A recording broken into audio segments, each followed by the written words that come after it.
সুপ্রিয় দর্শক, আমরা এই মুহূর্তে যে স্থানটিতে দাঁড়িয়ে আছি এটি হচ্ছে লক্ষ্মীপুর জেলার রামগতি উপজেলার বয়ারচর এলাকার গাবতলী সংলগ্ন স্লুইস গেট থেকে একটু দক্ষিণ পাশে।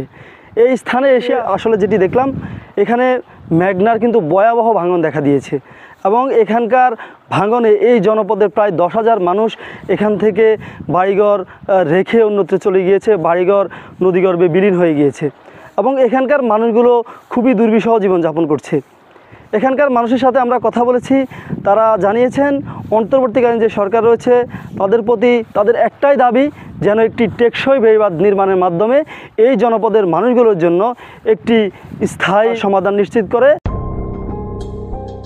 রামগতি উপজেলার চরগাজী ইউনিয়নের বয়ারচর আজ আর আগের মতো নেই। একসময় 3 লাখ মানুষের কোলাহলে মুখর ছিল এই জনপদ। এখন সেখানে শুধু মেঘনার ঢেউয়ের গর্জন, নদীর গহীনে হারিয়ে যাওয়া মানুষের হাহাকার।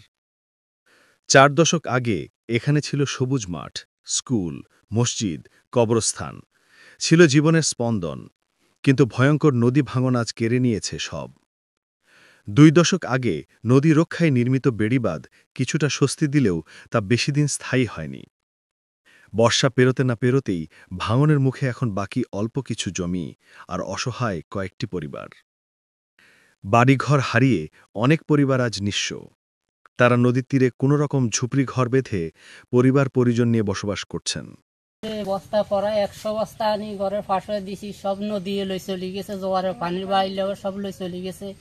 আমি অনেক কষ্টতে মাথা চুলুডে লাইছি, মাটি কাটতে কাটতে বস্তা দিতে দিতে কিছু থাকে না, সব পানির বাইরে লই চলে যেতে আছে।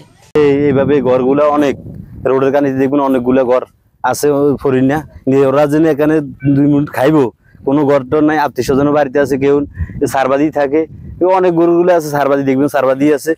এই ভাঙতে এই জায়গাতে 3.5 গুলো আছিল হরাক, এই 3.5 গুলো ভাঙতে ভাঙতে ভাঙতে আজ এই জায়গাতে আছে। কিন্তু এরা কোনো থাকা কোনো জায়গাটা দেখি নাই। মানে জমি যেগুলো গৃহস্থী করতো সেগুলা নদীর গর্ভে চলে গেছে।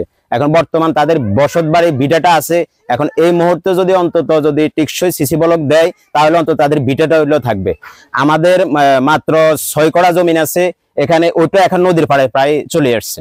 3 লক্ষ লোকের বসবাস, তার মধ্যে 50,000 লোকের ঘর বাড়ি অলরেডি চলে গেছে। আর আমরা যখন যারা আছি এখানে 50-60 হাজারের মতন ভোটার আছে। পূর্বে যারা নেতৃত্ব দিয়েছিলেন তারা আমাদের কাছে এসেছিল ভোটারের জন্য, ভোট নিয়ে যায়, তারা কোনো কাজও করে না, তারা আমাদেরকে আশ্বস্ত দিয়ে চলে যায়। ঘরে অনেকগুলো পানি উঠে, আমরা পানিতে অনেক কষ্ট করি। পানি ঘরে উঠলে আমরা অনেক ডরে ভয় আমরা রোডের দিকে উড়ে চলে যাই, বাল বাচ্চা আমরা অনেক কষ্ট করতে আসি। বাড়িঘর হারিয়ে অনেক পরিবার আজ নিঃস্ব। তারা নদীর তীরে কোনো রকম ঝুপড়ি ঘর বেঁধে পরিবার পরিজন নিয়ে বসবাস করছেন। ভাঙন কবলিত এলাকাগুলো বিভিন্ন প্রকল্পে অন্তর্ভুক্তির কথা জানিয়েছেন পানি উন্নয়ন বোর্ডের নির্বাহী প্রকৌশলী নাহিদুজ্জামান খান। রামগতি এবং হাতিয়া উপজেলার বয়ারচর অংশে নদী তীর সংরক্ষণ কাজ, এটা বাংলাদেশ সরকারের এডিবিতে সুস্পতাভুক্ত প্রকল্প। আমরা ইতিমধ্যে সেটা সাবমিট করেছি। শীঘ্রই মিনিস্ট্রি হয়ে সেটা প্ল্যানিং কমিশনে যাবে এবং সরকার এই বিষয়ে যথেষ্ট সদয় আছেন এবং ওরা আশা করছি খুব শীঘ্রই এই বিষয়ে পদক্ষেপ গ্রহণ করা হবে।